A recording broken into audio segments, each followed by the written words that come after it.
नमस्कार, दिन भर की बड़ी खबरों में आपका स्वागत है। मैं हूं दामिनी। इस बुलेटिन में आज बात करेंगे किसानों के रेल रोको आंदोलन के असर की। बताएंगे कि पंजाब के मोहाली नगर निगम चुनाव का क्या रहा नतीजा।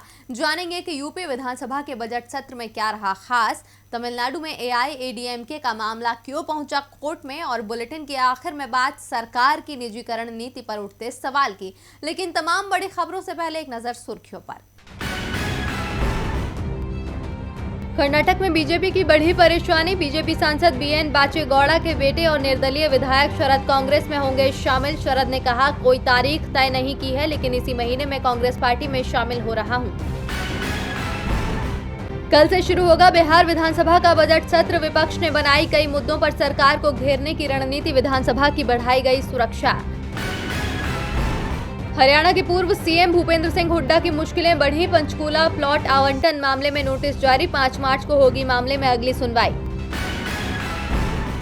आईपीएल में अब तक के सबसे महंगे खिलाड़ी बने क्रिस मॉरिस। 16 करोड़ 25 लाख की लगी बोली। राजस्थान रॉयल्स की ओर से आईपीएल खेलेंगे क्रिस मॉरिस। और गिरावट के साथ बंद हुआ शेयर बाजार। सेंसेक्स 379 अंकों की गिरावट के साथ 51,324 के स्तर पर हुआ बंद। निफ्टी 90 अंकों की गिरावट के साथ 15,119 के स्तर पर हुआ बंद।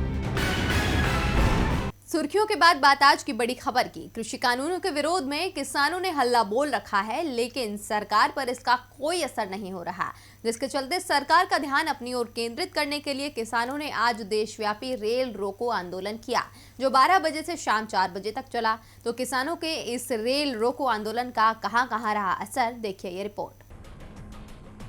सरकार के नए कृषि कानूनों का विरोध पूरे देश में हुआ, लेकिन पंजाब में इसका असर सबसे ज्यादा दिखा। पंजाब में लगभग 1 महीने से अधिक समय तक किसानों ने रेलवे ट्रैक पर डेरा जमा कर रखा, लेकिन जब केंद्र सरकार ने किसानों की बात नहीं सुनी तो किसानों ने दिल्ली में डेरा डाल दिया। लगभग 3 महीने से दिल्ली की सीमाओं पर पंजाब, हरियाणा, उत्तर प्रदेश, कर्नाटक, महाराष्ट्र सहित लगभग देश के हर कोने का किसान डटा है। किसानों ने आज रेल रोको आंदोलन का ऐलान किया था। दोपहर 12 बजे से शाम 4 बजे तक किसानों ने देश के अलग अलग हिस्सों में रेल संचालन को बाधित किया। इसका असर पूरे देश में देखने को मिला। दिल्ली, हरियाणा, उत्तर प्रदेश, पंजाब, बिहार में मुख्य तौर पर रेल सेवा बाधित रही। अंबाला में सैकड़ों की संख्या में किसान ट्रैक पर बैठे। वहीं दिल्ली के आसपास भी किसानों ने ट्रैक पर कब्जा जमाए रखा। गाजियाबाद में मोदी नगर के पास किसानों ने रेलवे ट्रैक जाम कर दिया। गौतम बुद्ध नगर के दनकौर में किसानों ने ट्रेन रोकी। वहीं खड़ी हुई ट्रेन के यात्रियों को खाने पीने का इंतजाम किसानों की तरफ से दिया गया। अब देश भर में तो किसानों का हल्ला बोल का असर दिखा, लेकिन सरकार पर इसका असर अब भी कुछ खास पड़ता नहीं दिख रहा है। ऐसे में किसान अब आगे क्या रणनीति बनाते हैं, ये आने वाले समय में पता चलेगा। किसान जहां अपनी मांग के चलते आंदोलनरत हैं, तो वहीं इसका असर पंजाब में भी खास तौर पर देखने को मिल रहा है। पंजाब में कांग्रेस लगातार जीत का परचम लहरा रही है। पार्टी ने जहां बुधवार को 7 नगर निगम पर कब्जा जमाया था, तो वहीं मोहाली में भी कांग्रेस को महाजीत हासिल हुई है। जी हां, पंजाब में सत्तारूढ़ कांग्रेस ने मोहाली नगर निगम चुनाव में जीत दर्ज की है, जबकि यहां भी बीजेपी का सूपड़ा साफ हो गया। तो क्या कहते हैं चुनावी नतीजे, देखिए इस रिपोर्ट में। पंजाब विधानसभा चुनाव से पहले बीजेपी को लगातार धक्के पर धक्के लग रहे हैं। पहले सहयोगियों का साथ छूटा और अब नगर निगम चुनाव में उसकी हालत खस्ता हो गई। किसान आंदोलन के बीच नगर निगम चुनाव में कांग्रेस ने जीत का डंका बजाया है। वहीं मोहाली में भी कांग्रेस ने अपना पंजा जमा लिया। पार्टी को 50 वार्ड में से 37 वार्ड में जीत हासिल हुई है। अधिकारियों ने बताया कि मतगणना हो चुकी है, जिनमें से कांग्रेस ने 37 वार्ड में जीत दर्ज की है। वहीं 13 वार्ड में निर्दलीय प्रत्याशियों ने जीत दर्ज की है। इसके साथ ही सत्तारूढ़ दल ने 7 नगर निगमों में जीत हासिल कर ली है और मोगा नगर निगम में सबसे बड़ी पार्टी बनकर उभरी है। पंजाब के मंत्री बलबीर सिंह सिद्धू के भाई अमरजीत सिंह सिद्धू ने वार्ड नंबर 10 से जीत हासिल की है। ये आंकड़े साफ बताते हैं कि पंजाब में बीजेपी का सूपड़ा साफ हो चुका है। वहीं इन नतीजों से कांग्रेस बेहद गदगद है।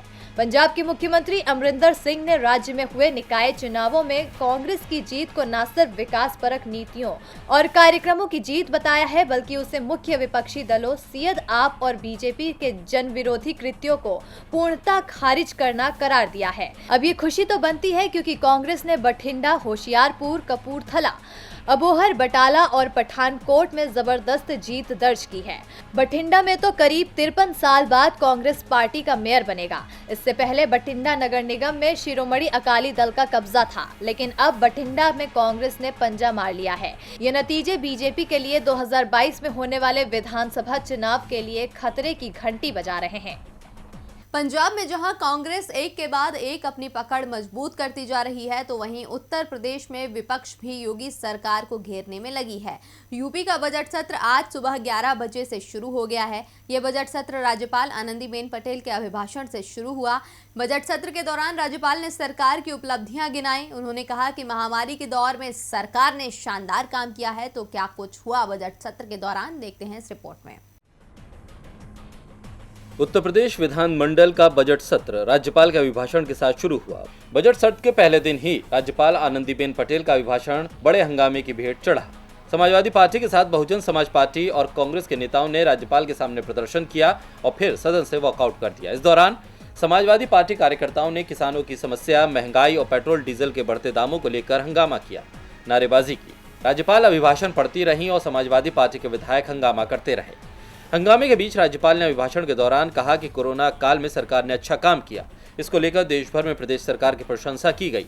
यहां हर जिले में आईसीयू की स्थापना हुई। प्रदेश में एक्सप्रेसवे तेजी से बनाए जा रहे हैं। नोएडा के जेवर में एशिया का सबसे बड़ा एयरपोर्ट का निर्माण हो रहा है। प्रदेश में तय समय पर गेहूं और धान की सरकारी खरीद हुई है। इसके साथ ही बड़े पैमाने पर पुलिस में भर्तियां हुई। शिक्षकों की भर्ती भी रिकॉर्ड संख्या में हुई। इससे पहले सुबह विधानसभा के बाहर ही समाजवादी पार्टी और कांग्रेस के नेताओं ने महंगाई, किसान और पेट्रोल डीजल के बढ़ते दामों को लेकर प्रदर्शन किया। समाजवादी पार्टी नेताओं ने विधानसभा में चौधरी चरण सिंह की प्रतिमा के पास बैठकर महंगाई और किसानों की समस्या को लेकर यूपी सरकार के खिलाफ नारेबाजी की। नेता प्रतिपक्ष राम गोविंद चौधरी ने कहा है कि विधानमंडल के बजट सत्र में समाजवादी पार्टी किसान आंदोलन का मुद्दा प्रमुखता से उठाएगी। दिल्ली से सटे प्रदेश की सीमा गाजीपुर बॉर्डर पर किसानों के आंदोलन को 80 दिन से ज्यादा हो गए हैं। बॉर्डर पर कटीले तार, कीलों और बड़े बड़े पत्थरों से ऐसी बैरिकेड की गई है मानो दुश्मनों से लोहा लेने की तैयारी हो। सरकार ने लोकतांत्रिक मूल्यों को ताक पर रख दिया है। किसानों के खिलाफ झूठे मुकदमे दर्ज किए जा रहे हैं। किसानों को तबाह करने वाले कानून जबरन थोपे जा रहे हैं। उन्होंने कहा है कि सरकार ने गन्ना किसानों के साथ धोखा किया है। 3 साल से गन्ना मूल्य नहीं बढ़ा। बकाया भुगतान भी 10,000 करोड़ रुपए से ऊपर पहुंच गया है। सरकार गन्ना किसानों के हितों की पूरी तरह से अनदेखी कर रही है। यही हाल धान की खरीद का रहा। किसानों को 1000 से 1200 रुपए प्रति क्विंटल में बिचौलियों के हाथों धान बेचना पड़ा। उन्होंने कहा है कि पुलिस हिरासत में मौतें बढ़ गईं। आजादी के बाद प्रदेश में इतनी खराब कानून व्यवस्था कभी नहीं रही जितनी अब है। बता दें कि इस सत्र में योगी आदित्यनाथ सरकार अपने कार्यकाल का अंतिम पूर्ण बजट प्रस्तुत करेगी। यूपी में विपक्ष योगी सरकार को सदन और सड़क पर अपनी ताकत दिखाकर अगले साल होने वाले विधानसभा चुनावों की तैयारियों में जुटा है। वहीं तमिलनाडु में चुनाव का ऐलान कभी भी हो सकता है, लेकिन सत्ताधारी दल एआईएडीएमके चुनाव से पहले एक अलग ही मुश्किल में फंसता दिख रहा है। पार्टी पर दावेदारी को लेकर शशिकला ने कोर्ट में याचिका दायर की है। तो क्यों एआईएडीएमके पर दावा कर रही हैं शशिकला, देखिए ये रिपोर्ट। 2017 के शुरुआती दिनों में शशिकला एआईएडीएमके में सबसे ताकतवर नेता थीं। जयललिता के जाने के बाद शशिकला के हाथ में पार्टी की पूरी बागडोर आ चुकी थी। शशिकला के आदेश पर पनीरसेल्वम ने इस सीएम पद से इस्तीफा भी दे दिया था। एआईएडीएमके के विधायक दल की बैठक में शशिकला को नेता चुन लिया गया और उन्होंने राज्यपाल से मुलाकात करके सरकार बनाने का दावा भी पेश कर दिया। लेकिन शशिकला की किस्मत में सीएम बनना नहीं था, क्योंकि शशिकला जब सीएम बनने के बेहद करीब थी तभी सुप्रीम कोर्ट में आय से अधिक संपत्ति मामले में उन्हें दोषी ठहरा दिया गया। 4 साल बाद शशिकला रिहा हुई, लेकिन तब तक पार्टी में बहुत कुछ बदल चुका था। कभी शशिकला के बेहद करीबी रहे पलानीस्वामी ने पनीरसेल्वम से हाथ मिलाकर शशिकला को ही एआईएडीएमके से बाहर का रास्ता दिखा दिया। पलानीस्वामी को शशिकला ने ही राज्य का सीएम बनाने के लिए चुना था और आज पलानीस्वामी ही शशिकला का विरोध कर रहे हैं। शशिकला का दावा है कि 31 दिसंबर 2016 को उन्हें एआईएडीएमके का महासचिव चुना गया था और पार्टी के संविधान के अनुसार वो आज भी एआईएडीएमके की महासचिव हैं। इसीलिए वो अपनी गाड़ी पर आज भी पार्टी के ही झंडे का इस्तेमाल कर रही हैं।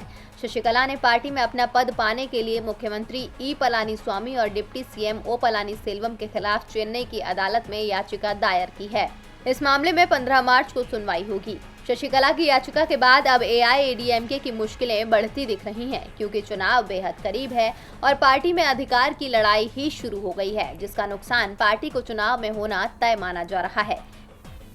शशिकला को उनके अपनों ने ही पार्टी से अलग कर दिया है और शशिकला पार्टी पर फिर अधिकार करना चाहती हैं, इसीलिए मामला कोर्ट तक लेकर आई हैं। अब एआईएडीएमके के सुर शशिकला के साथ मिलेंगे या नहीं, ये जल्दी साफ होगा, लेकिन बिहार में जरूर अब नीतीश कुमार के सुर लालू के साथ मिलते दिख रहे हैं। नीतीश भी अब लालू की मांग का समर्थन करने लगे हैं। तो क्या कहा है नीतीश कुमार ने, देखिए ये रिपोर्ट। सामाजिक न्याय के नारे के साथ लालू यादव ने बिहार में राजनीति शुरू की और इसी के सहारे वो सीएम रहे। लालू परिवार के पास बिहार की सत्ता 15 वर्षों तक रही, लेकिन 2005 के बाद लालू परिवार में कोई भी व्यक्ति सीएम की कुर्सी तक नहीं पहुंच सका। मगर सामाजिक न्याय की राजनीति लालू यादव ने छोड़ी नहीं। लालू यादव लंबे समय से मांग कर रहे हैं कि देश में जातिगत जनगणना होनी चाहिए। स्वास्थ्य मुसीबत के बीच अभी भले ही जनगणना का काम प्रभावित हुआ है, लेकिन जल्दी ही इसमें तेजी आने के संकेत हैं। लालू यादव ने जातिगत जनगणना को लेकर ट्वीट किया था, भारतीय जनगणना पर लाखों करोड़ खर्च होंगे। सुना है नागरिकता रजिस्टर तैयार करने के लिए अनेकों अलग अलग कॉलम जोड़ रहे हैं, लेकिन इसमें जातिगत जनगणना का एक कॉलम और जोड़ने में क्या दिक्कत है? क्या 5000 से अधिक जातियों वाले 60% अनगिनत पिछड़े अति पिछड़े हिंदू नहीं जो उनकी गणना नहीं चाहते? लालू ने ये ट्वीट 1 साल पहले किया था, लेकिन अब नीतीश कुमार ने भी लालू की मांग का समर्थन किया है। नीतीश कुमार ने कहा है कि हम बार बार विधानसभा से प्रस्ताव पारित कर केंद्र सरकार को भेज चुके हैं कि एक बार जातिगत गणना हो जाए। आजादी से पहले ही ये बंद हो गया। ऐसा हो जाने से कम एक एक चीज की सही जानकारी मिल जाएगी। किस जाति के कितने लोग हैं, उनके लिए क्या करना चाहिए, यह तय करना आसान हो जाएगा। तो नीतीश कुमार ने भी अब लालू की मांग का समर्थन किया है, लेकिन बिहार में उनकी सहयोगी पार्टी बीजेपी जातिगत जनगणना के लिए तैयार नहीं है। केंद्र में बीजेपी की सरकार है और मोदी सरकार ने इस बार भी जातिगत जनगणना से इनकार किया है। बिहार में जहां नीतीश और लालू एक ही सुर में सुर मिला रहे हैं, तो वहीं ऑस्ट्रेलिया में भी फेसबुक और गूगल एक ही सुर में सुर मिला रहे हैं। पिछले कुछ समय से फेसबुक और व्हाट्सएप पर कई तरह के सवाल उठ रहे हैं। न सिर्फ देश में बल्कि विदेश में भी फेसबुक सवालों के घेरे में है।